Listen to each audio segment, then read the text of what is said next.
দিনে গরম, রাতে ঠান্ডা। আবহাওয়ার তারতম্যে পটুয়াখালীর হাসপাতালে বেড়েছে বিভিন্ন বয়সী রোগীর সংখ্যা। এর মধ্যে শিশুর সংখ্যা বেশি। এ বিষয়ে আরও খবর জানতে পটুয়াখালীর 250 শয্যা মেডিকেল কলেজ হাসপাতালে আছেন সহকর্মী মনির হোসেন বাদল। সরাসরি যাচ্ছি তার কাছে। বাদল। হঠাৎ করে আবহাওয়ার পরিবর্তনের কারণে কিন্তু এই যে পটুয়াখালী মেডিকেল কলেজ হাসপাতালে কিন্তু শিশু রোগীর সংখ্যা কিন্তু বেড়েই চলছে। আমরা এই যে পটুয়াখালী মেডিকেল কলেজে হাসপাতালে রয়েছি, এখান থেকে কিন্তু 40টি বেড রয়েছে।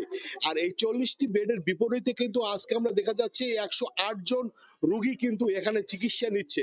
আসলে এখানে কিন্তু রোগীদের এবং রোগীদের যে পরিবারের তাদের কিন্তু নানা অভিযোগ রয়েছে, বিশেষ করে মায়েদের। কারণ একটি বেডে দুজন রোগী যদি চিকিৎসা নিতে হয়, তাহলে মায়েরা কোথায় বসে এবং কোথায় থাকে।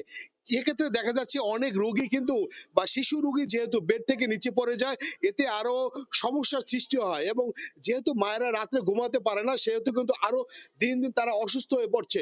আসলে এই যে হঠাৎ করে আবহাওয়া পরিবর্তন দেখা যাচ্ছে যে দিনে প্রচুর পরিমাণ গরম পড়ছে এবং রাতে প্রচুর পরিমাণ ঠান্ডা পড়ছে, যার কারণে কিন্তু নিউমোনিয়া সহ ঠান্ডা জাতীয় অনেক রোগী, অনেক সমস্যার সৃষ্টি হচ্ছে শিশুদের। বিশেষ করে কিন্তু ডায়রিয়া রোগীর সংখ্যা এখানে বেশি দেখা যাচ্ছে এবং ঠান্ডাজনিত রোগের সংখ্যা আরো বেশি। আর যেহেতু আমরা যতটুকু এখানে জানতে পারছি যে গত জানুয়ারি এবং ফেব্রুয়ারি, আজকে 16 তারিখ, এই কিন্তু 1.5 মাসের ভিতর কিন্তু এখানে কিন্তু 3জন শিশু কিন্তু মারা গেছে নিউমোনিয়া সহ বিভিন্ন রোগে। আর সেজন্য কিন্তু এখানে যারা চিকিৎসা নিতে আসে, তারা কিন্তু সবসময় আতঙ্কের ভিতর থাকে সঠিক চিকিৎসা পাওয়ার জন্য।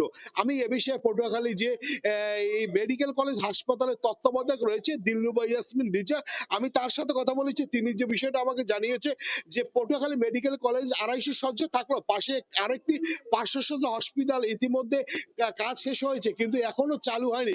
যার কারণে কিন্তু এই চালু না হওয়ার কারণে কিন্তু ওখানে রোগী যেতে পারছে না। তিনি বলছেন অচিরেই এই 500 শয্যা হসপিটালটি চালু হবে। চালু হলে এই যে রোগীর যে সমস্যা, থাকার যে সমস্যা, এটি আর থাকবে না। কারণ 500 শয্যা হলে শিশু রোগের বেডের সংখ্যাই অনেক বেড়ে যাচ্ছে।